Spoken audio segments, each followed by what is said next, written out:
Yeah, I think we good. All right. 3, 2. Yo, we back with another episode of Dolo Discussions, where the most interesting conversations. Never mind, that's not what I want to say. All right, one more time. I need to clear my throat anyway. I might actually use this in the video all the time.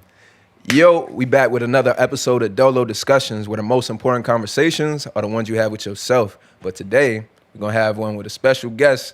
We got Skuzii in the building. Woo! Hey! Yeah, clap for me, bitch. I mean, y'all really clap. Not y'all, I'm sorry. Like, damn, that nigga got big hands. He not on the camera, but we're not going to talk about that. But, yo, if you don't know, Skuzii, he's an artist, producer, musician, comedian, damn near, pretty much. Good guy. Good guy. There we go. I should have said that too. I'm a pal. You know, he's a good character as well. But yeah, I've known Skuzii for a long time, man. I feel like when I first came across you, it was really like pause. It was on Twitter. I was like, let that shit go. I was like, wow. Hey yo. That we already starting off crazy. But it was on Twitter. I remember you had dropped a mixtape. It was called Dirty Chucks and Levi's. Oh, yeah. And that was pretty much how I became aware of Skuzii. Then I actually ended up getting to meet you. We're not going to talk about the girl's name who I met you through. But it was funny because it's still an on-brand Skuzii moment, though. I remember I pulled up in your apartment with the girl that I was seeing at the time.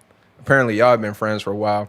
And I just remember there was a sex doll in the apartment. Yeah. Just randomly out there as soon as I walked in. Funny story. Are you going to tell me who the girl is off camera? Yeah, for sure. Because I'm like, I can cut it out. I feel like I remember this. I can cut it out. But yeah, it was yeah. I remember. That was a crazy night, wasn't it? Am I bugging or was that a crazy night? We might have like pulled up the next day or something after y'all had some crazy night. I forgot about her. Yeah. Damn. All I remember though was a sex doll in the apartment. Funny story. That was a gift. From who? So just cultural awareness for people who aren't aware, becoming use some terms. So when you if you go to HBCU and you're in the band, you get put on the band. So essentially it's kind of like prerequisites for like Greek life. So when you join, you get put on the band, which is fun. That's a good what's supposed to be a fun time. Then you do your section. Then usually if you know other people, then you get in other stuff. And there's 100% no hazing associated with that. So no hazing. Yeah, my dean, the guy who brought me into my section, for our section, our family, Saxomatic. Hey, what's up, guys? But we have like a annual Christmas party for each other where we all, I forgot what the thing is, but it's the Christmas shit where you just get someone a gift, but it's random. But like the person doesn't know you getting them a gift. Okay. Like, you know, you do them in like Secret Santa? That. Mm-hmm. So my dean got me a gift, and this bitch ass nigga got me that sex doll. So everybody else was getting like serious gifts. Like everybody got like nice things and shit like that. And then CJ, this nigga was like, Bruce, I got you something. I think you'll like it. And it was that fucking blow up doll. I was like, all right, bet. Well, this bitch is gonna be on display at all times. And it, excuse me, and it was because that was part of the memory of first meeting you. Is like, bro, this dude is wild. Like, yeah, especially at that time. Yeah, but I think that's something I always appreciate about you. You just haven't cared. You've always just been yourself, and like you don't really give a fuck, to be honest. And I think a lot of people actually admire that about you. So like, where did that even come from? Like, have you always been like that? Yeah, I think so. I think it's a defense mechanism, because I definitely I'm trying to think, when did I stop giving a fuck? Because that's definitely not natural, especially like with my family, like how my mom, my dad is and shit like that. Like growing up, they're real strict. Like they're real, not proper, but proper presenting. For sure. So yeah, I'm just trying to figure it out. I don't know, because I'm naturally actually pretty shy. Like naturally. I would not be able to tell that at all. I'm just good at adapting, but I'm also very on and off too. This is the funny thing too, because like if I meet people that like you just know me through social media, especially if it's not music shit or I know you, I'm like pretty. Or even if I know you, I'll be real chatty, and then I'll just be like, yeah. And it's just like, is something wrong? Like, I'm just chilling. I got nothing to say. And then you might bring up some shit or whatever. Like, do you think Jay-Z would Epstein Island? Well, let me tell you. Like, and then we'll just start. It'll be a whole convo. So, Hey, that's but yeah, I going in think the that's just- algorithm now. man, I have no thoughts on that. Actually, I just thought it was a good example. But yeah, but dog, I couldn't tell you. I mean, I've definitely had to shape that up over the years. I'll tell you when was a good time period that applied though was when I started taking music more serious. Word. Yeah, because you kind of have to not care. Facts. Because as an adult, as a grown man, especially when you're around collegiate people, like, what do you do? I'm like, oh, I'm actually a rapper. Facts. Like, that shit. No, I mean, like, what's your job? I'm a rapper. Oh, you hear yourself, right? Yeah. Okay, just wanted to make sure that you heard that. Yeah. So.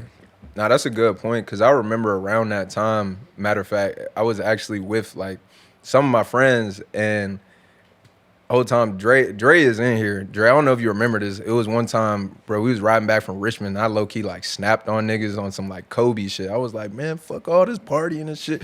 Nigga, we artists. We need to be doing this and that. Cause it's like we would meet like women and people and we'd be like, oh, like I'm a student or I work here or whatever. It's like, bro, why are we not telling people what we do? Like, why are we trying to hide this from people? You know what I mean? But I think that's just kind of one of the things you get conditioned to do if you're in an area that kind of shuns being an artist or it's not as like common or whatever.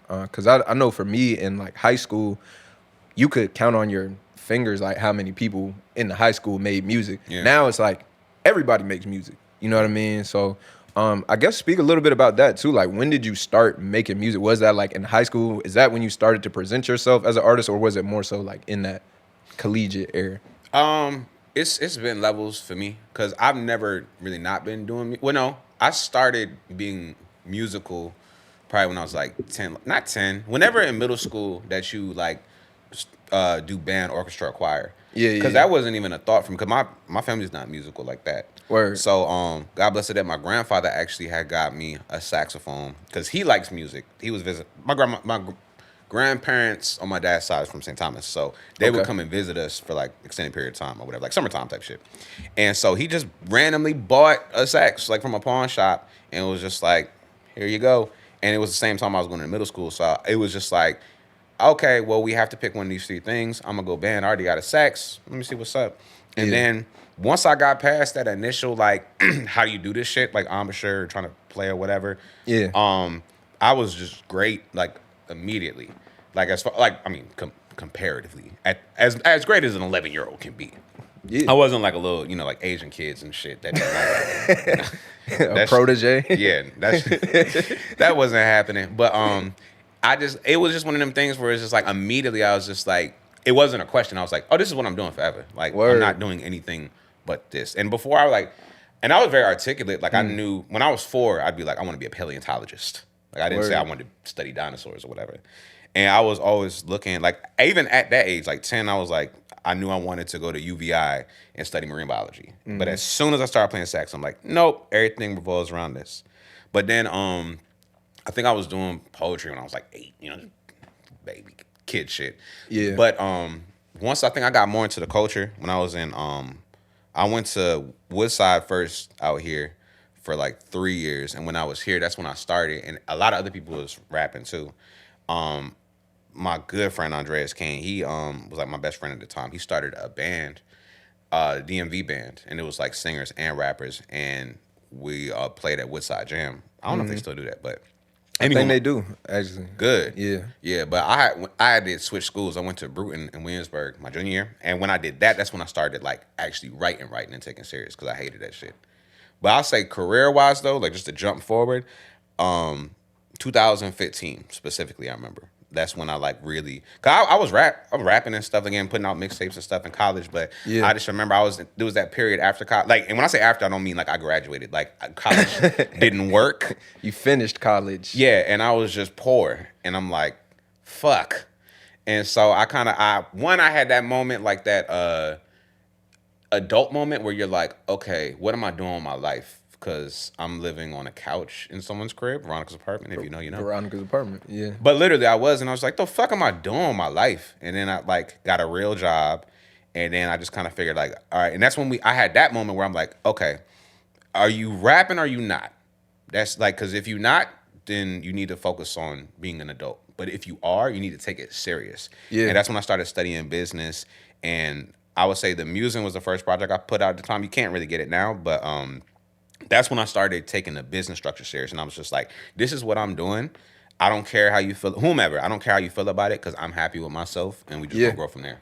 Yeah, now the thing about that too, like a lot of us have jobs and we'll do things at a job that we wouldn't normally do and we don't think about it. We're like, I'm about to get this money. Yeah. So I feel like for your craft, you should be the same way. Like, I don't care what people think. They might laugh at me. Like, a lot of us don't work customer service or whatever. People walk in the store like, hey, how you doing today? Like, we don't want to do that. But it's like, we gonna do it to get the check. You know what I mean? So it should be the same thing with your artistry. And even going back to what you said about just not giving a fuck, like I've talked to some artists and it's like, or just people who want to get into music and they feel like nervous about performing, or they're like, how do you just go up there and just perform? It's like, you just don't care. Like, don't care about what people think. Like, people came here to see a show, so just have fun and put a show on. Like, nobody gonna be like, I mean, even if they were, like, who cares? You know what I mean? So, It's like cooking for bitches if you can cook.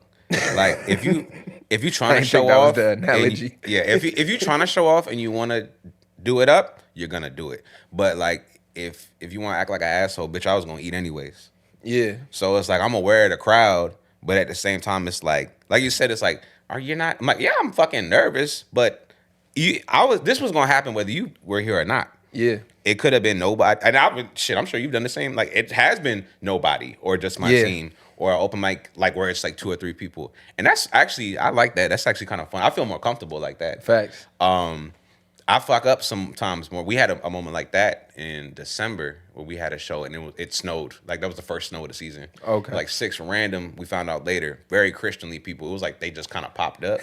Like they just, because even we were just like, hey, no disrespect, we're happy you're here, but how the fuck did you find out about this? And I think one of them had fucked with me with my music, and then he brought out their friend, and they were cool as hell. But How did you know they were very Christianly though? Like, we talked after. And then there were signs. how did they feel about your music? They liked it. They loved it. It was a part. I did a call and response. I was like, face down, ass up. That's the way we like to fuck. And you saw like a couple like that shit. And then I found out later. And it was funny because you could see them in the crowd, like kind of like poking at each other, like, no, you be fucking, and they're like, in Jesus' name. But that's like but that's the best communal like type of shit though, because you want different people that you wouldn't normally see, or like it's a different background, and the same for them too. Just to like using them as an example, like you give them a good experience, and then they can give you a good experience too. Like they might say some shit that you need to hear that day. Yeah, yeah. And kind of segueing from, you said you fucked up. One of the segments that I have on this show is called Worst Moments, because pretty much with social media, it's a highlight reel, people showing their best moments. So what I like to ask the guests is, what would you consider is a worst moment? Something that you can look back on. Maybe it's something you can laugh at. Maybe it's something that was transformative. It don't have to be that deep, you know what I mean? If you don't want it to be, it could pause. Pause again. It could be, it could be lighthearted. It could be, you know what I mean? But what would you say is like a worst moment? It's funny because I saw one of these for your show before, and I not that I had this prepared, but I remember seeing it and I was like, man, if I ever get on your platform, boy, do I have a story for. Well, I have a lot of moments like that. We all have. I'll give you the first one. This is a great one. So the first time I performed on stage is the first time I got booed. And like booed off the stage, or like technically, I'll tell you. So Bruin, the high school in Williamsburg I went to, they had a cafe night. So it's kind of like a same idea, like a little talent show essentially. Yeah. And I had 2 of my friends I was cool with in Newport News come with me, and we were gonna do like a set. We were see, I was gonna be cute and not say the name of our group. Nah, what was it? You gotta do it It's now. the Pork Boys with a Z. The Pork Boys. Yeah. Don't even ask me where. What was that inspired by? I couldn't even tell you, honestly. I really wish I do remember, because most of us didn't even eat pork. That's the funny thing. I'm weak. But anywho, so the Pork Boys, and the funny thing is, we were all like lyrical too. I have no idea where that dumbass thing came from. But anyways, I never performed on stage before. That was my first time performing. And when I did the audition, this girl who was performing saw me and was like, "Yo, I really fuck with what you do. Like, can you do a verse on my shit?" Now that would be no problem. But back then, I wasn't good at memorizing anything. And of course, I'm like, okay, bet I'm gonna write a whole new verse and perform. Like, and this shit was like in 4 days. Oh no! So the whole time I'm nervous before I go on her set. Like, I'm in the bathroom, like rehearsing this shit, like 8 Mile style. And I didn't notice arms is heavy. So it was this dude. Now I was like, Williamsburg, that school was like some real hater ass niggas in that shit. Cause you know, I'm a sexy bastard. But that's another story. But anywho, this one dude I noticed kept popping up on us when we was performing. It was just kind of, not performing, but rehearsing. It was kind of random. And this is also when I met my good friend Paul, light-skinned dude. He's from New York. And I remember at one point we was telling him different things that we gonna do. Like, we had a bunch of like just all black bandanas. And we was like, yo, we gonna throw these in the crowd and tell y'all to wave at a certain point. You can see this is going bad. Now keep in mind, this is for P.D. our Pablo set. joint? I'm just rehearsing for my set. Yeah. Well, for my set with a young lady. So I'm going over the verse, blah, blah, blah. We get on stage. She brings me on. And what's worse is it's such a grand, like, all right, y'all, we got Skuzii. Ah. I think at the time it was Skuzii, man. And Skuzii, so, man. So I get on stage and I'm like, I struggle city through them first 4 bars. And then it's like my first time on stage, so, you know, when you look down, the motherfuckers are like looking up at you. And I'm like, you know, doing whatever. And then I can see the nigga that kept pulling up on us. That's things I don't think niggas know you can see him. And this nigga looked dead at me and was like, "Boo, nigga, you suck. Hey, It was just one, keep in mind, it was just the one dude, but in my mind, it was everybody. So Facts. I got, so fuck me up. And then I'm just like, huh? Who said it? But I know who said it. I just didn't know what else to say. Like, who said it? And then I'm trying to get back into the verse, which is not happening.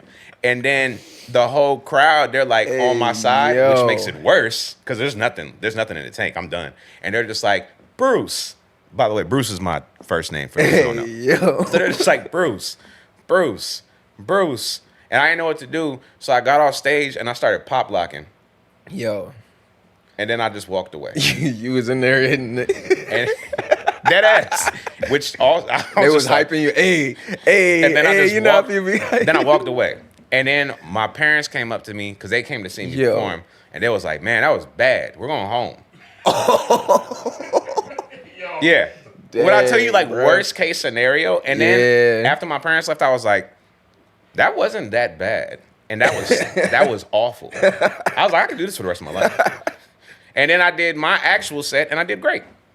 But but that was like the best thing that could have happened because that was like now, I wasn't gonna say tearing a Band-Aid off. That's like being a burn victim and someone tears that giant. And it's just, like, okay, I'm okay. I can do this. If that wasn't that bad, then it's only up from here. But that's dope that you took it that way though, because for some people that might have been it for them. It might have been like, never mind, I ain't cut out for this. Like, F this. My parents told me it was bad too. Like, I'm gonna just go to school. I'm gonna just study. It should be. I think the barrier to entry should be a lot more difficult. I think more niggas should get booed.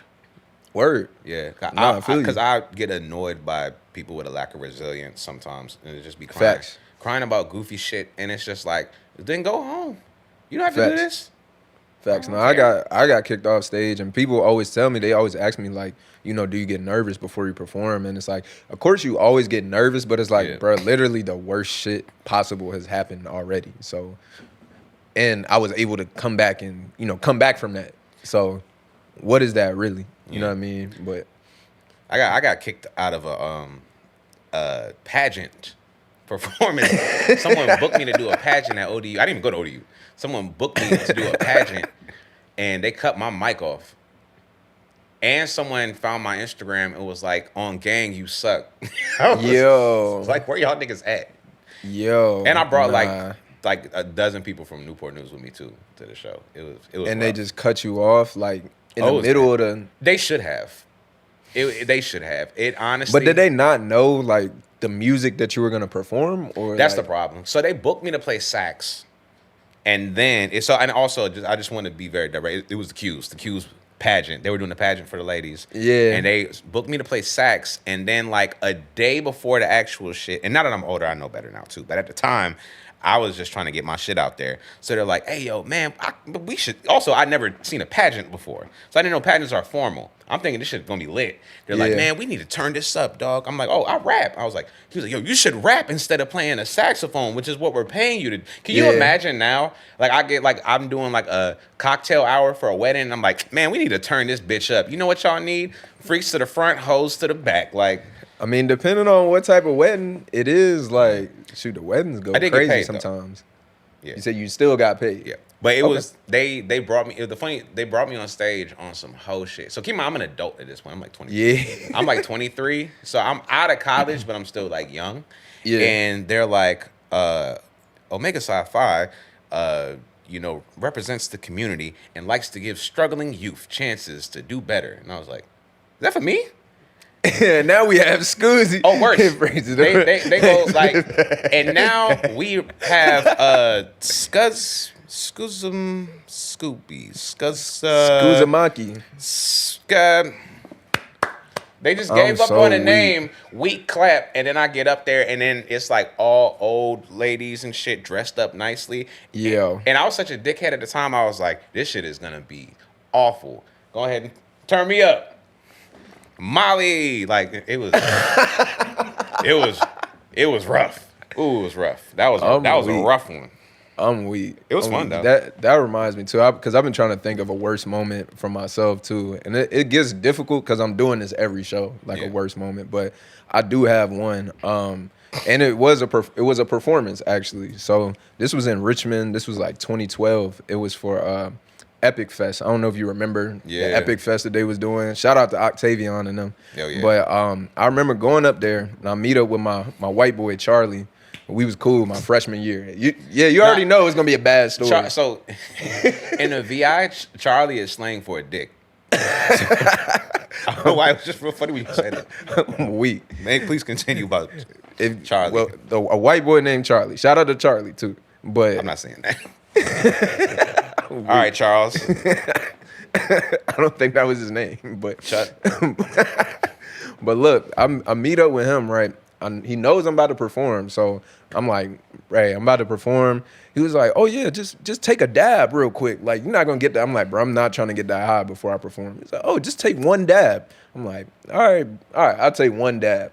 Bruh, actually Kane was with me too, actually, so he'll tell you the same story. Like, we take the dab, bro, that was probably the highest I ever been in my whole life. This is pure like hash oil or whatever. Heard. So hours go by and I'm still just, man, I'm out of there. So I get on the stage and I remember performing and thinking like, bruh, I was energetic as hell, bro. I was jumping, bruh. I see the footage, I'm just like, yeah.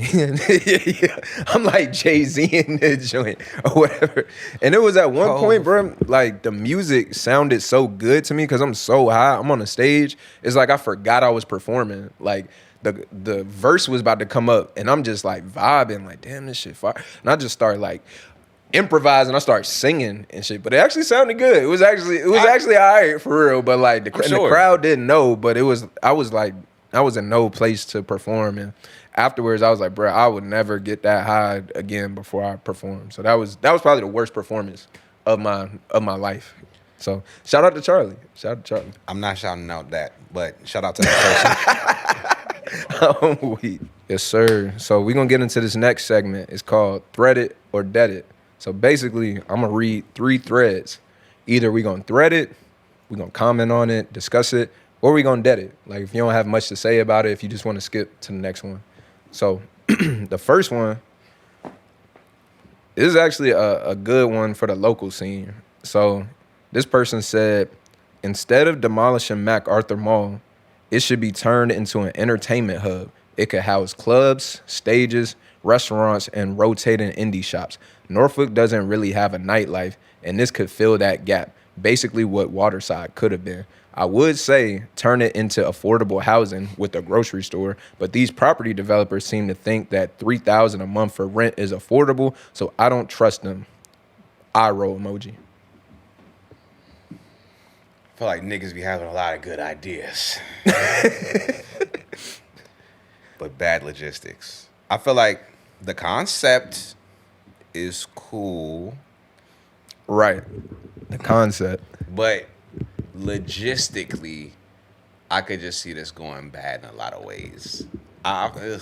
And then it's like, I don't know, it's just so much space in there too. Yeah, clubs Oh, cause that's and ugh. restaurants and stages, and I don't want to say somebody would get shot, but it couldn't be clubs in there to me. nah, clubs. Nah, No. we don't Like, need that, honestly. the I don't know. It's to me again. It's just the infrastructure making it make sense. Because Yeah, it sounds like a good idea if you could have a place where artists could do this and do that, and you have indie blah blah blah blah blah. But it's like do niggas separately, and when I say niggas, I mean everybody. This is not exclusive to black folk, but like, do we as a artistic motherfucking scene have the infrastructure individually to be able to meet that expectation? to sustain that. Yeah, and would there be a proper structure within that to be able, like, how does that look? Now, if it looks good, we can make it happen 100%. But also, I don't know. We talking about a whole mall though. MacArthur That's what I'm Mall, saying, like like- that's a big space. Hey, yo, can we even fill that? You know what I mean? Yeah.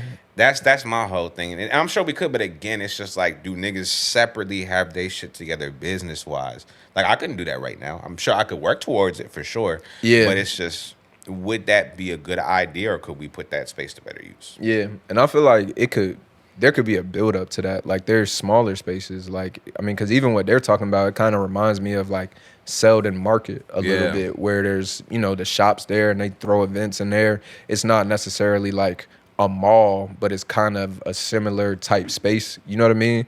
And it's like, all right, I'd be curious for this person, like, have you gone to something there? Like, do you go to these other small spots? Because I think a lot of people here, they be like, there's nothing here in Virginia and there's nothing, but it's like they don't even go to the things that are here. Facts. You know what I mean? And it's like, because I mean, literally, she says basically what Waterside could have been. So it's like, all right, so kind of sound like you dissing Waterside a little bit. You know what I mean? And Like, are y'all gonna support? Because a lot of people, the people that complain about this shit don't support like you said, what already happens. yeah, Because again, like you said, the concept is dope. I think that's cool. And again, for the people who do have that structure, that do need a space like that, that'd be beneficial. Well, the concept would be beneficial. Yeah. So yeah, I think the concept is cool too. But you know what? But kind of blows me though, and not saying that this is this person, but I noticed this earlier. So I'm like, keep Instagram on my phone like that. It be some real ideological motherfuckers in a comment about what we need to do as artists and come me at nigga you've never seen perform. Man, shut the fuck up. Yo, yes sir. All right, to go to this next thread right here. Let me see. We're gonna skip the J. Cole threads. Because there's a lot of J. Cole threads up here. Jermaine. Let's see. XXL magazine had a column called "Step Your Rap Game Up," where they would hold rappers accountable for their weak ass bars. We need that back. Yes. I'm at least Like, open to the what conversation. What are your thoughts on that? Yeah, I like a good platform. I mean, niggas do that anyways, but there's nothing wrong with a centralized platform to call niggas corny. And Yeah. I mean, and that's the other thing too is you ain't gotta be too sensitive. That's the other thing. Like, motherfuckers is real sensitive with shit like that. I have no problem with someone being like, because again, if you don't agree, it just opens up the door for an argument. Yeah. Which is fine. The dialogue is cool. But yeah, hold niggas accountable for weird or corny shit. But I will also say too, the previous generation to us rapping wise, they let a lot of weird bars slide. Weird bars like what? I'm not gonna say it, but I don't know if you're familiar with Biggie Smalls. Oh yeah. Nah, he has a legendary like cringe bar. He got a couple of them. Yeah. And I love Biggie. I do. Yeah. But yeah, we don't have to repeat it. Yeah. He really liked the girl. He really liked a girl. So much so. Yeah, he offered to do some stuff to her dad. Yeah. Well, then you pretty much said it. Yeah. You pretty much said it. And then he said something about one of his friends would duct tape children and then do something that rhymes with duct tape to children and throw them over a bridge. Yeah. And the fucked up thing is that friend apparently doesn't do those things, thank God. And he was just like, why the fuck would you say? That'd be like if Yeah. I'm like, yeah, my friend Clay duct tapes kids. And then duct tapes kids. Like, no, don't do that. I don't need that shout out. But that was a different time too, though. Like, What a fucked up time. if it was. if anybody said something like that now, like people, they would get canceled if they were like a big artist or whatever.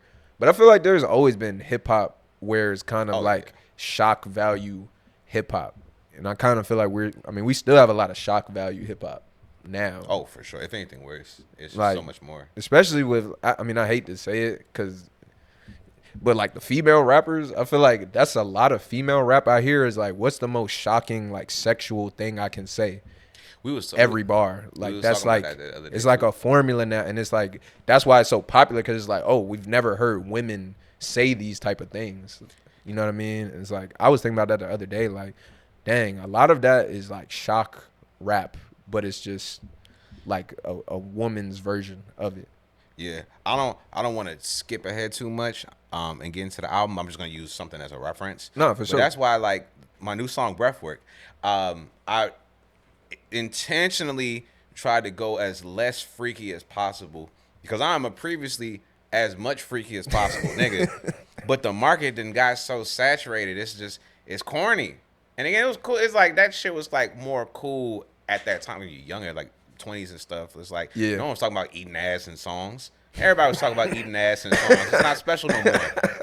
It's like, nah. Yeah, when Janae Aiko had the line like about eating it like groceries or what, it was like, oh my God, Janae Aiko said this thing or whatever. But yeah, now you just literally hear everything, the most vulgar stuff. Meanwhile, you know what I mean? I'm like in there like so I mean, I agree with this person though. I feel like yeah, they should have that would be dope to have something like that. I don't know exactly how that column used to be in the XXL magazine, but yeah, I agree. Like, just they said holding people accountable for weak bars. I mean, I feel like it's only gonna be certain people that's gonna be up there because there'll be people probably afraid to go up there. But that's dope though too, because then it's gonna highlight those people who they focus on lyricism. You know what I mean? So yeah, I agree. This was I'm weak. This nigga name is Mano_Boomin. Shout out to Mano_Boomin for that one.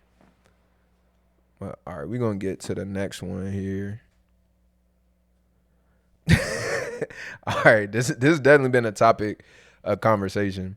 I wasn't aware that ChatGPT was causing an issue with the water supply use of data centers. Isn't streaming services like Netflix or playing video games and scrolling through social media all using that same infrastructure? Ooh, man, I'm so glad you said that because I keep running across like that post, which is just like, y'all niggas is making AI pictures of yourself. Meanwhile, niggas' water is fucked up. And I'm just like, I know there is an explanation for this. I don't know it, and I'm not ready to Google it at this moment, but I'm gonna put a bookmark here and come back to it later. So I'm glad you brought it up because I don't understand the correlation. Not that I disagree. I'm like, how does that equal that? Like, how does it get there? I'm not entirely sure either how using ChatGPT, but I've heard that in general, like even before the water supply thing, is that it causes pollution or whatever. But apparently with the water supply thing, with AI, there's a lot of data centers and they use water to like cool these like servers and machines and stuff. So apparently using this water somehow is like contaminating the water supply in certain areas where the data centers are. That's the correlation that I've heard. But at the same time, like this person mentioned, Netflix, they have a bunch of data centers. Facebook, Instagram, all these places, they all have big data centers to run stuff so that it doesn't crash. So it's kind of like, I mean, to me, I look at it like, so are you going to stop using Instagram? Are you going to stop using TikTok? Are you going to stop driving your car that's causing pollution? Are you going to get an electric vehicle if that's like the hill that you want to die on? Before we get too political over here, let's get into the album. So I was lucky enough. I was one of the people I got to go to the listening session, get a sneak peek. And first of all, congrats on releasing another project. That's always a milestone to do that. But starting off with the first track, God, I'm Grateful. What made you want to start it off with this track? Man, cause fuck, no, I'm just kidding. I actually, that was, oh, let's turn this whole interview around. Trump. Nah, but it originally was Ice. where's my drink? Nah, but I originally was gonna use it as a closer because I wanted there to be resolution. Yeah. But outside of like symbolism and things, I actually got the idea from the Clips album and how they started off with the track about their parents, and their reason it was just because y'all need to hear it. Yeah. And I felt like there was no better way to start the project than to like, well, one niggas need to hear that because I wrote that when I needed to hear it. Like I wrote that for me. You know what I mean? Like that was just I needed to have that type of affirmative shit. Like this is what I'm grateful for. I need shit to work out For sure. in advance. Like I'm speaking this shit up, but I felt like because the last track is usually like numerically speaking, if you get there, it's because you really fuck with the album. But sure. most people that's just listeners, they not gonna make it to the last track. And I'm like, nah, I can't live with that. You need to hear this. Like you need it. This is medicine. So I felt like it was important to start off the project like that. Nah, that's dope. That's dope. Expressing gratitude from the jump. Yeah. And you're right. I feel like a lot of people do need to be reminded, of what they should be grateful for, and kind of piggybacking off of what we were talking about. Like, there's some things that are out of your control that you can't. Like, why are you even wasting your time worrying about that when you have all these other things that you could be focused on, including things that you should be grateful for? So, coincidentally, that has been a theme of the whole fucking week. That being exact term. grateful, Not even. It's just letting go and let God. For Boy, sure. I've been having a fucking issue with that. It's been rough up until today. I tried to get some items with my goddamn EBT card, and I didn't get my food stamps. That's just one small thing. There's been a lot of small. Hey, yo, that was crazy. But a lot of different things going on. But even with the album didn't come out on time. It still ain't out. I mean, it's out physically. It's out as far as I'm concerned. You can purchase it. It exists. It's out. by the time this come out, it's probably gonna be out For sure. 100%. Yeah. But it has been a struggle. We were talking about that earlier, where it's just like you can let go and let God if you wanted to go to Chick-fil-A on Sunday and that bitch is closed. That's easy to get over. But when you're working really hard on the album and doing all these different things to make sure the dates line up, and then I'm not gonna say the name of the company, not to not give them a shout out, but it's just like, again, random shit. But I hate when I say like, I'm like, well, I will say, let's use TuneCore as an example. Okay. But let's just say I use TuneCore and I'm like, man, I had an issue with TuneCore. It's always a motherfucker like, oh, have you tried Distro? Yes, I've fucking tried DistroKid. I've tried them all. Yeah. These problems are individual issues. Bitch, I didn't ask for your opinion. I'm expressing myself, ho. Yeah. I hate when niggas do, well, have you tried? No. Have you tried shutting the fuck up? God damn. They just trying to be helpful in this Shit. situation. Would stop. Listen, be a helpful ear and a shoulder, not a mouth. That's crazy. You know. A helpful mouth is crazy. That is wild. You were saying? Now we can move on to the next one. Another day, another dollar. So in that one, you mentioned like just leaving the courthouse. Yeah. Like, so did you actually have to leave the courthouse? Was it actually like some stuff going on at that time, or what happened? Yeah, nothing serious adult court issues. Like I think You I ain't really, pay a ticket. yeah, something like that. I really don't remember what it was. Either that or I had like I was getting like sued for like a credit card type shit. Like some shit didn't get paid and it rolled over to it was some stupid fuckery. But like I've had like actual court issues in my 20s, like with like more criminal stuff as a younger person. So it was like when I like grew the fuck up, and I'm like actually moved to Richmond and Petersburg and shit like that. And I'm like, I'm an adult now. There's like, I'm like so happy that this isn't something I got to deal with. And then you like deal with shit, even if it's not that serious. It's just like, God damn, nigga, I'm just trying to have a regular, like I'm just trying to be out the way. And that's really where that came from. I really had came back from court and was just like, damn, another day, another dollar, another day. I just left the courthouse. I'm trying to stay up out the way. Yeah. So it's just a stream of thought for real. But I was in court though. Nah, I respect that though. It's real. I think that was one of the things from the project that I appreciated was that you were talking about like real experiences that you was going through. It wasn't just like, some people, they tell stories and it's like other people's stories that they're articulating, but I think it's more meaningful when you're talking about your actual experiences because there's other people that are going through things and they can actually relate to that too. Like, all right, I just got to get through. I might just have to get through today just to get to the bright side of things. So That's why that yeah. perspective is important. Because like you might go through some shit and it's whatever for you to just get through it. But it's like when you take the time to self reflect again, especially as an artist, and I have to do this stuff often because again, like just when you're so used to, I think as you grow, you get used to getting used to shit, or you Yeah. find ways to cope, and which is good. That's natural. But it's like some people don't figure that out, and if you have the tools to share that with people, I think that's important. Facts. So we're gonna get into the next song, Role Model here. And one of the lines that stuck out to me, you said, "Bad news, nigga turned 30, I'm blessed." So being from Newport News, I feel like a lot of us, unfortunately, we have people that we lost. Like people that aren't here or people that locked up.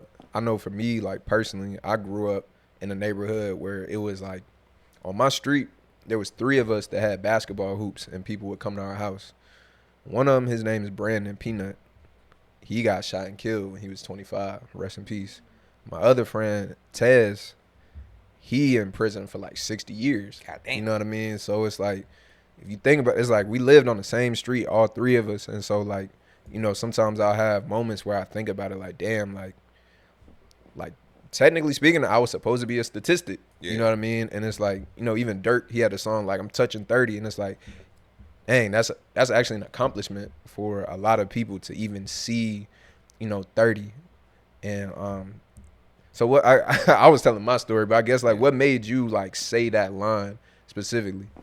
I feel like as a rapper, sometimes you have to. There's an important layer of saying shit that it's just it doesn't have to be like the most barred out bar. Sometimes you just need to say a prolific, true statement Yeah. that like that meant something to you. Yeah, obviously. for sure. So like that's why. Like, cause to me that's how I feel. Like I'm just like being boastful in a productive way. Like, and again, if you know, you know. And but a lot of people there's a lot of Newport Newsers where it's just like to me it's a very regular place. Like, Yeah. cause these you know when I say regular I mean like.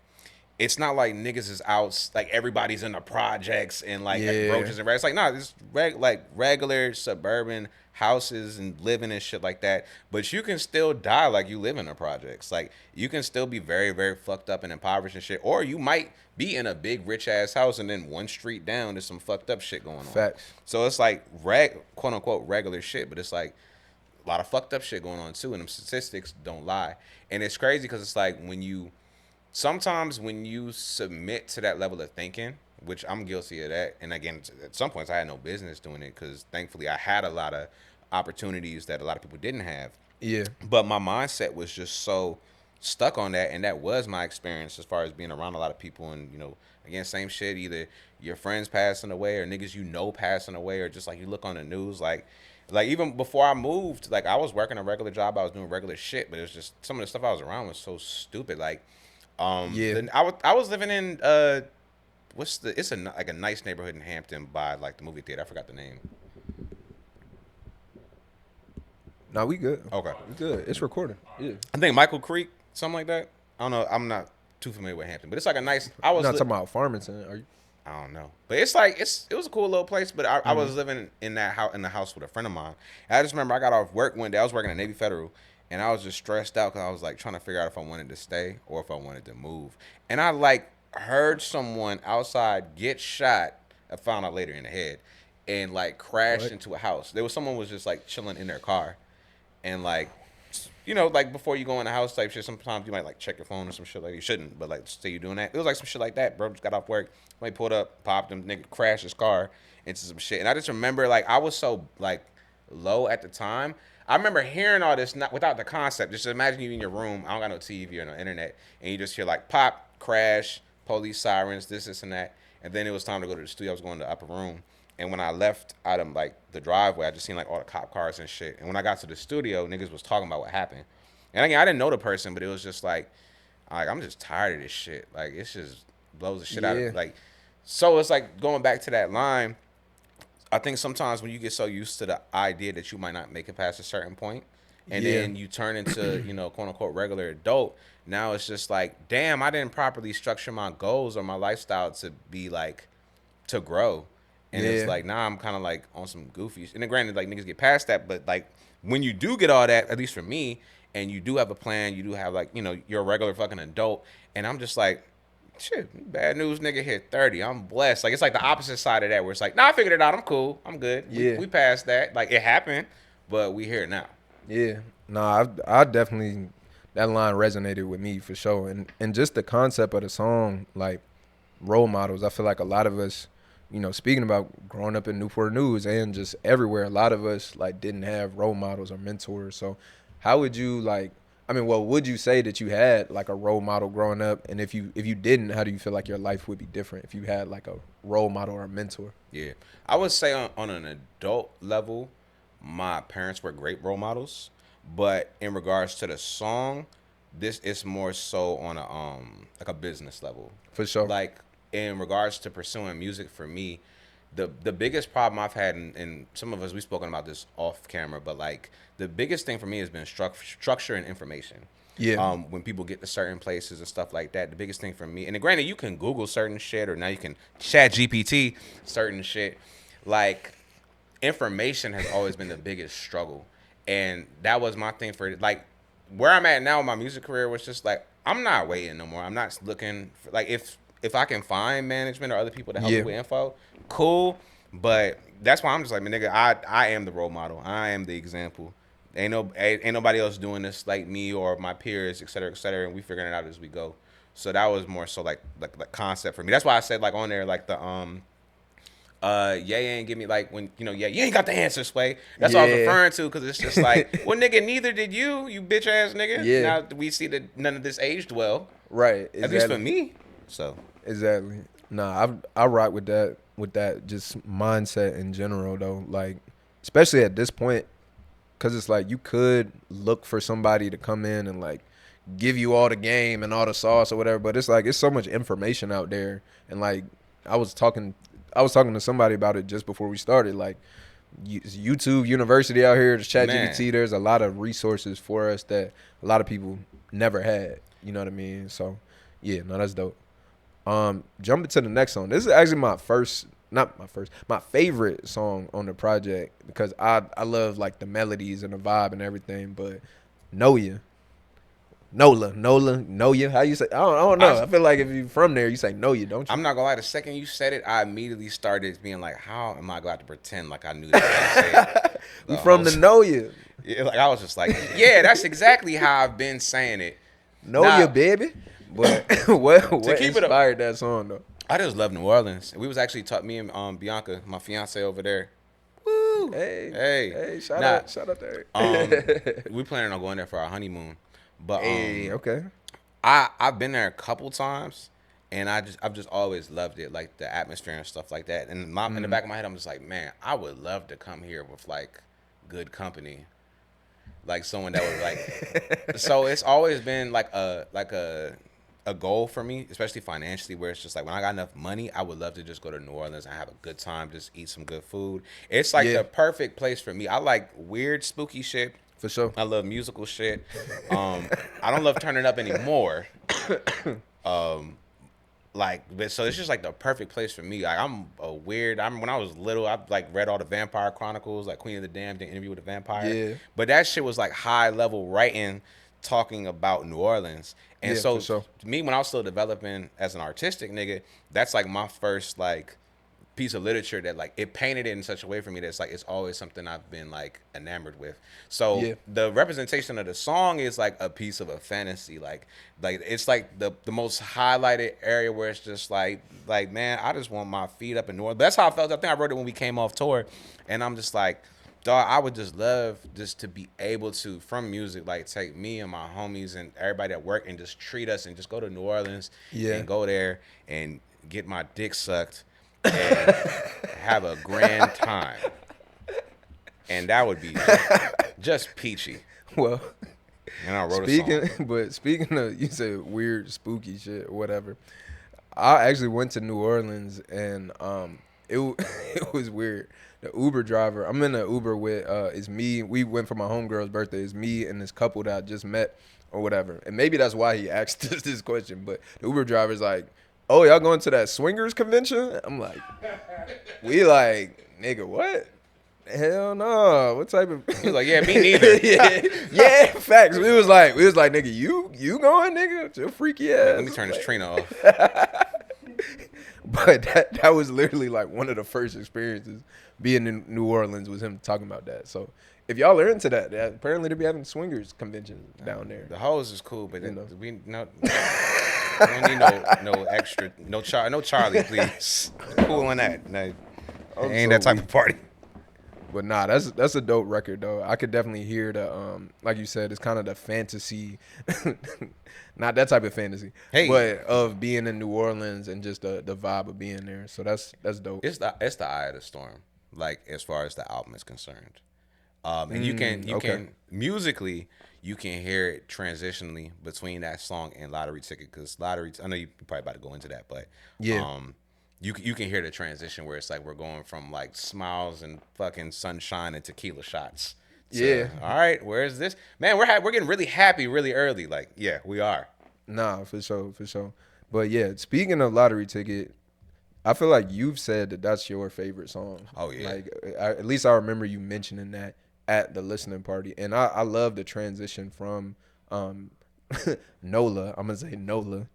Into Lottery Ticket. So what makes that your favorite song on the project? I just think it's like top tier writing for where I'm at as an artist. Like I feel like everything is as close to perfect. It's like it's a 96 out of 100 for me, where it's just like the melody is strong, the counter melodies are strong, the lyrics are great, everything's on topic, but there's still like bars in there. Yeah. I just feel like it's as far as for what I'm aiming for as an artist, I feel like I checked every box to a high level. Word. The tone of my voice, Union's production, how everything is mixed is very, very balanced. Like, and there's a lot of vocal tracks he got to go through too, and y'all already know how that goes. Between like just all the stacks and layers. Yeah, and I'm pretty sure he has a bass line and an 808 with the kick, and somehow balanced that shit. Yeah, for sure. Yeah. So it's to me just like shout out to Union. Matter of fact, he did a phenomenal job producing on this joint. So a great job. So and then even just me and him working together from like the sample I cut it however it's cut, but of course he added all the extra shit and it's I think that's like great. It's just like if you ever cook and you just look at a plate like, God damn it, I did that shit. Yeah, you gotta eat that right now. Hey, chef's kiss on that. Yeah. Nah, I think that's one of my favorites on the album too, because again, I love the melodic vibes and everything that go with it. So, not for sure. Yeah, so tell me about this next section of the album though. It seemed like you kind of sonically went to a different place with Forgot You Was a Hoe, The Ghost of Iceberg Slim, and Player Ting. So what made you, first of all, I guess what made you section out the album in that way? I just wanted to, I like acts, like even in like a movie. Yeah. I like that type of organization because either way, when I'm working on an album, I'm just writing about what I'm going through at that time. Yeah. Or if I am like experiencing something, or if I'm reflecting on shit. So some stuff is intentional. Again, if I'm cooking up something or Bermuda's cooking up something, and I like it. Like again, there wasn't really no sound like West Coast sounds like the Forgot You Was a Hoe on album. Actually, that wasn't even supposed to go on. That was just an old single. But when we started cooking up the Ghost of Iceberg Slim, I was like, oh nah, this can make sense. Yeah. And I'm gonna make it make sense. But I wanted, I felt like I was about to say the character, but I'm the character. But like to understand the character development in the story, like because certain things, like for example, I was already at Player Things, which is like an ode to my woman. Like this is like me being like, okay, this is me getting serious in life and like expressing my love. And I always want to like show that maturity in my music. But also in my character too is Forgot You Was a Hoe. Like you can't really, for me at least, you can't have this without that. But I also want you to see like I'm not out here living like that now, but I want you to know how we got here. I need you to see the emotional maturity. And I feel like that's a fun way to do it. So sonically, you're having, and also I am a fan of shit that make you want to dance in the club. That is like the theme doesn't really match. Like if you stop and dance, you're like, damn, this nigga's kind of fucked up. This is a foul ass song. I hope this man gets help. So it's like when you listen on the album, I really want you to see. And then it's like it's certain stuff too that like I feel like a lot of people can relate to. So it's like going from being like like Forgot You Was a Hoe is just 100% like this bitch is foul. Fuck this bitch. Oh, but you know what? Forgot you was a hoe. I'm tripping. And actually, we're gonna have fun with all the sex worker homies. So it's just my love for and respect for people who do that line of work. True. But it also is from experience as well too, where it's just like, it shows the duality and dichotomy of being like, as a nigga, you can be mad at a bitch for the same reason she was attracted to her, and that's not cool. So, but it's fun though. It's like a fun way of like acknowledging that paradox of just like, cause niggas is good for that. Niggas love a thotty hoe ass bitch and then get mad when they act like that. And it's just like that's what you wanted. Yeah, for sure. No, That's how you met it. No, I see that all the time on the internet. Like dudes will complain about like, man, all these bitches out here, man, you getting paid and blah blah whatever. But you the same nigga that be liking all the shit, seeing all the ass and tapping on it and everything. So it's like you can't be both ways. You can't like hate women for making money off this shit, and then you also are a nigga that be like, oh, looking at it like that. Especially objectively, like not it's like if it's not your experience, because it's like you wasn't fucking bitches like that anyway. It always be them niggas. It's always them niggas. It's just like these girls are out here, blah, blah, blah, blah, but you don't get no bitches. So what are you talking about? But you know what it is sometimes? Like the way that men talk about women sometimes, you would think that they want to be women. Because it almost sounds like jealousy. Like, it's like, dang, if only I had a fat ass. Like, I swear to God, right, that's how they talk about it. It's like, bruh, like, why are you so worried about what women are doing to make money for themselves when you're a man? Like, to me, that's crazy. A lot of times it's unchecked insecurities too. And Yeah, that's why I tried. And I've gone through that. And that's what some of that song is about as well, too. It's about, like, checking yourself. But, again, make it fun. But, like, that's the truth in some of the lines. It's just like, it all comes from a true place. I've been that dude where it's like I'll be upset with a woman or something, or objectively someone who I might not even know. I'll catch myself talking shit about a woman. And it's like, where does that come from? You got to ask yourself for that. It's just like, do you have a point or do you have a problem? Like, it's just like, what's up? What's up with you on the inside? Like, this bitch that you don't even know makes you so uncomfortable. Like, what you going through, bro? And that's okay. Like, but check it. And also, just because you feel a way about something, it doesn't give you the right to disrespect someone. No, it just reminded me because I remember having a conversation about this in a group chat, and niggas was like, man, see, this is why niggas can't even express themselves. And it's like, bro, it's not about you not being able to express yourself. It's like, this just shouldn't be something for you to worry about. In my opinion, like, bro, if you are a man, why are you worried about what women are doing to make money or live a certain life? It's like, what can you do? And it don't even have to be a man or like a men or women thing. It could be in general. Like, why are you so mad at this person? What can you do to try to put yourself in a position where you can, I guess, not be over here hating on seeing somebody else do something? You know what I mean? So I don't know. That's my thing with that. Roe v. Wade, but I will also say too on a more lighthearted note, the Forgot You Was a Hoe shit. It came from a young lady that would frequent our shows. Yeah. And she just started going around, like, just presenting herself to all the dudes. And not even on some, like, fucking everybody type shit. But, like, she might be entertaining. I almost said the nigga's name. I know him too, but it's a friend of mine. He didn't do nothing bad. He did the right thing where he was just like, hey, you know, blah, blah, blah. I'm like, yeah. And he told me, like, this crazy, hey, yo, she told me she won. Why I say that, like, what's up? Hey, yo. But he was like, yo, this bitch had me on, like, a while. I thought, you know, she was on some shit, and then we went to go kick it, and there was cocaine, and some dude tried to blah, blah, blah. And then it's like the next show, you see the same bitch. Anytime you see new niggas, they gravitate to that new group of niggas. And then I'm just over there like, But then it's like, okay, but that's what that bitch does. That's what she want to do. Up, that's how you met her. She came to the joint. You was a nigga on the flyer, so she was choosing up on you. Y'all shit didn't go nowhere, so she came back. She found the next featured artist. She found the next nigga buying the drinks. next nigga. And she's going to do that until y'all no longer have these events and do that with another circle until she, find Jesus or converts to Islam. Yeah. And that's okay. So, can't be mad at it. Can't hate the player, hate the game. Yeah, no, that part. But speaking of that, like this section though, like a characteristic of it is that it kind of has that G-funk, that like, I don't know, that West Coast vibe. So what made you like explore that sound? Because when I first heard your music, I didn't really hear you doing that type of vibe. But now I feel like it's almost like a staple for you. Like I expect, like you just had the Players Ball last night. You know what I mean? So there's like this whole G funk, you know, type of vibe. Where did that come from? Well, I've been pimping. I'm just kidding, nah, but now I've always loved that culture and the sound, and thankfully I've always had a diverse sound. So there's like a lot of parts. That's about to be crazy.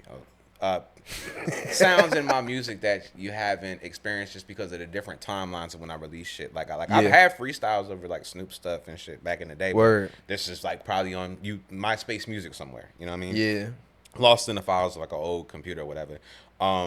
My first album that I listened to was The Last Meal by Snoop Dogg. I got when I was 8 years old, which I should not have been listening to that. At 8, yeah. And Sugar, probably not. Sugar Free's on that album, talking about a bitch. But but I've always loved that sound. And then as far as like Players Ball and things of that nature, the ism and shit, that's always been like something I've been familiar with. All right, so this last part of the album, though, this is a more, I would say, like, serious part of the album. Basically, what I was mentioning before with the last section, you're a real person with real stories. So this one feels like you were being basically more, like, vulnerable with this part of the album. What made you, why was that important for you to include songs like this on the album? One, that was what I was going through and been going through. I mean, just talking about grief and shit like that and how it affects me and how it's been affecting me. And it's a couple important pieces to that too, pause. Just because like one, hey yo. Now but one thing is I don't know where to pause. A couple pieces. It's we're putting too much attention on it. Think about Resume. Think about Charlie. But for real though, just a lot of the shit I've been going through as an adult, but then and then some of the stuff I've been talked about as far as like deaths I've experienced and things like that. Mm-hmm. But I feel like as you mature, that stuff you don't really ever stop dealing with it. You just deal with it in different ways. Yeah, and it can affect you. So the last 3 songs is Diabetes, which is now that one it's not so much specific, I would say. And it comes from a real place though. I got diagnosed. I was pre-diabetic. Well, I guess I am. I ain't gonna say I am because I ain't got checked. I'm not pre-diabetic anymore, but I am susceptible to that. So I wanted to talk about that, but also I just needed a track. I wanted to get some bars off. But the bigger highlight of that is God Bless It that I wanted Nonfo to have his verse and have a platform to do that. And for me, that gave the platform to talk about grief, not just dealing with his death, but other deaths as well. Yeah. And then eventually talking about sobriety with the last song. But before I even get into that though, I feel like talking about your grief is really, really important because again, it goes back to the initial point of like when we were saying how you deal with something might work for you and you can just get used to it, but you don't know who also needs to hear that. It might just be somebody that needs to relate to that situation. Or what I'm trying to be more cognizant of now is I like to try to put out how I'm dealing with stuff so that it might help you that you feel like you're not alone going through something, but like the next level is how can I give you some information that you can actually use that you can start feeling better too. Yeah. So. No, I feel you on that. I feel like there's a lot of people that can relate to that.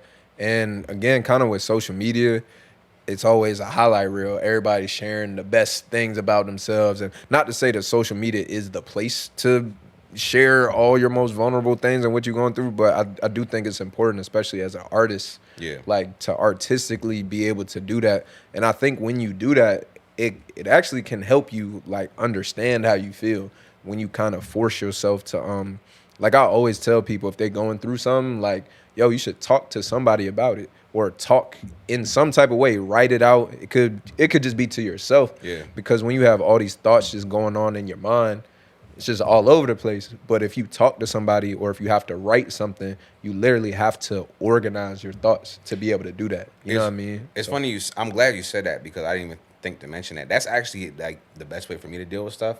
I'm a lot better at communicating now as an adult. But even now, sometimes where like I won't understand my feelings or like how I'm feeling, I'll just be real frustrated.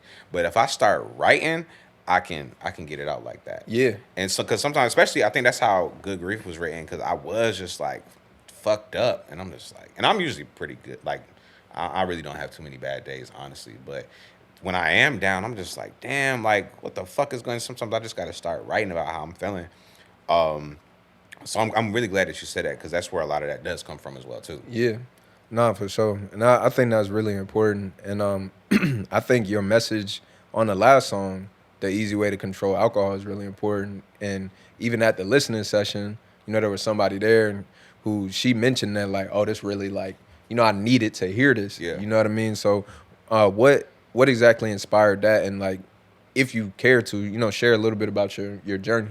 Yeah, I definitely had a tumultuous relationship with alcohol, like from the inception of it. And so essentially, when I had my last experience, which is like you can hear it on the record, but for context while we're talking, essentially the record expresses in the second verse that I had like a very near suicidal attempt because I had got so drunk, and that was the last time I got fucked up. Um, and I knew after that night, like once I got past it, because the biggest thing for me was like, if I felt suicidal all the time, I wouldn't have shame in saying that because my thing would be like, okay, what do we need to do to get past this? Right. But what fucked me up was I didn't feel like that. And I actually had slowed down on drinking. I was in a better place as a person. But I just kept noticing, anytime I had issues, whether it be personally, in my relationship, professionally, it was always I got fucked up.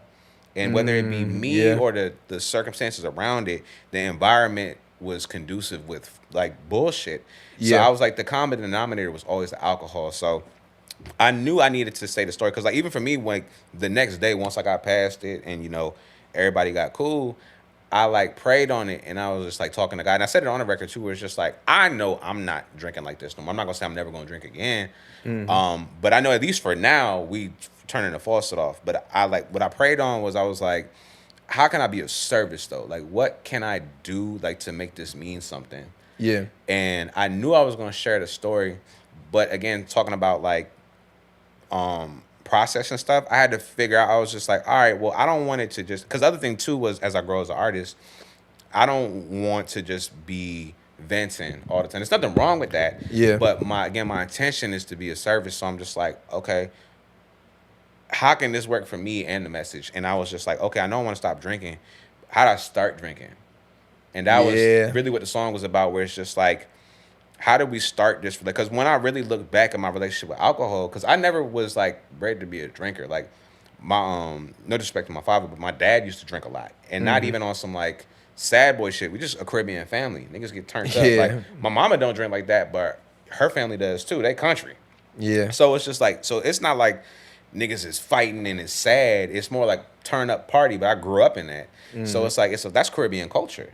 So it's kind of regular, but I knew watching that growing up, that was like, I never wanted to be like that just because like the sloppiness and how like, and also my parents too was like, they was like fun young when they had me. They were like mid-20s. Yeah. So they're still enjoying life. So I'm watching all of that growing up. So once I got to like, in high school, I never drank in high school. I never wanted to. I didn't want to smoke. I wanted to stay clean. Like I was cool on that. And when I really look back, I'm like, when did I start? Like, when did I get here? Because we kind of went from not drinking at all to I'm the turn up nigga. Yeah. Like, I'm like the known, like, if you with this nigga, it's we're getting fucked up.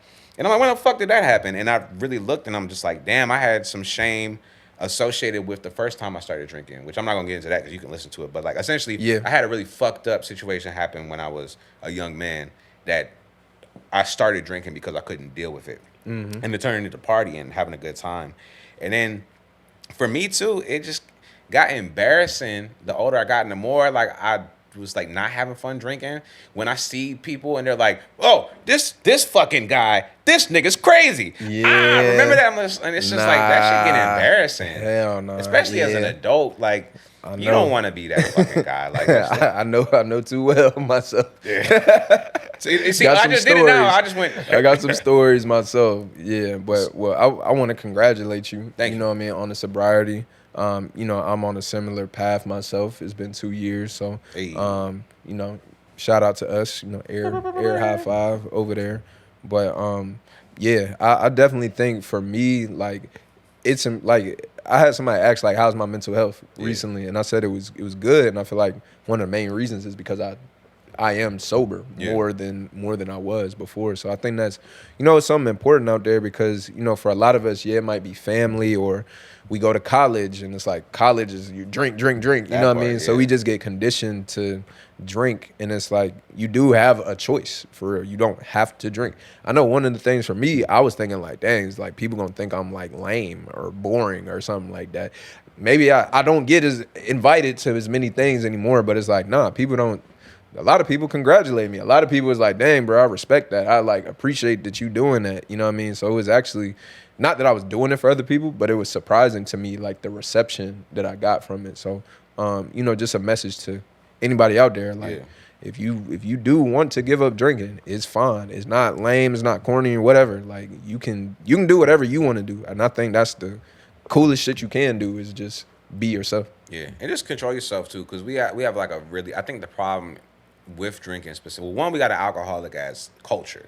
Yeah, in for general, sure. just the culture is of humans. It's not even an American thing, just general. Yeah, the whole world. Motherfuckers get fucked The whole up, world, and it's like bro. that's not a natural thing to like. That's poison. And again, I'm not saying don't have fun. Like for example, I didn't quit all the way. I quit for a year. Yeah. But like, I can tell you the times that I've drank since. Like I quit the whole year. We drank on our engagement, which it's not like we got fucked up. I weak. haven't gotten fucked up in a very long time. I took a half a sip of moonshine on New Year's Eve and was just like, yeah, I'm going to bed.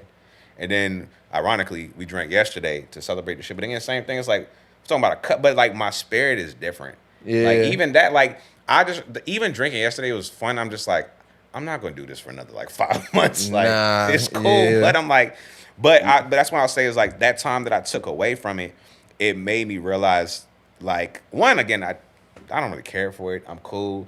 Yeah. But now it's just, but also the important thing too, just to be transparent, when I am drinking, what I noticed was I was just like, you feel that devil on your shoulder. Like I remember, like I had one sip and I was like, Facts. oh, I'm cool. But then I got halfway through the cup and it was like, go ahead and get another cup. Yeah. And I was just like, Yeah, for sure.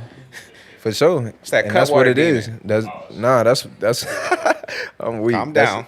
That's what it You're is. getting though. excited. But that's what I feel like with like when you don't drink, you can be more of like yourself, like who you truly are. Yeah. You know what I mean? And yeah, so I just want to personally congratulate you on the growth. Thank you you. know what I mean? I'm like as an artist, I'm proud to see it. Like I said, I heard Dirty Chucks and Levi's. That was damn near like we're not gonna say how long ago that was.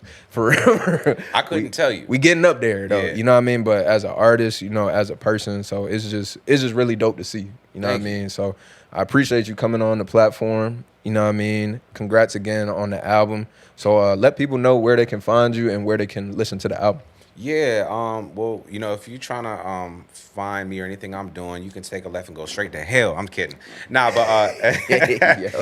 nah, as long as you can spell Skuzii, you can literally find me anywhere, and that is by design. You just spell Skuz with 2 I's. YouTube, my YouTube is jumping. I'm always posting videos. When I say always, I mean daily. There's videos on there, lots of performance stuff, lifestyle type shit.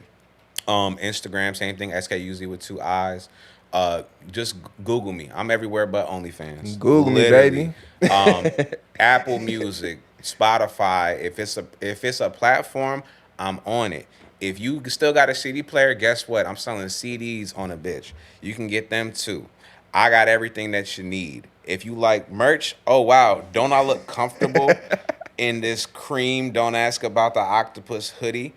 Don't ask about it, but you can. Now, you might think, I have questions about the octopus. Well, all you got to do is type in don'taskabouttheoctopus.com and maybe have your credit card information somewhere nearby. You might find out a little something or two. But also, on a serious note, I do have a website called don'taskabouttheoctopus.com. All of my physical stuff, you can get there as well, too. And you can get, if you want to buy digital, but you want to get it directly from us, every piece of music that I have, including some of the older stuff that's not available on streaming, is there too. So Dirty Chucks and Levi's is actually on the website. You can purchase it, and I do it in the same style that we used to have mixtapes. You pay for it, you get a zip file with all the tracks and the art. You can buy the physical copies as well too. Shirts, hoodies, shot glasses. We're a little bit low on stock right now, but we're gonna be bringing up soon with new shit. So SKUZ with 2 I's. Don't ask about the octopus. Yes, sir. Hey, It's a wrap. Appreciate you, bro. Oh yeah, thank you, man. Yes, sir. Woo. Gonna have the crowd, you know what I mean? The beat gonna come in. I'm not gonna lie, I got worried. I thought we was gonna do like the fake dap, like black man.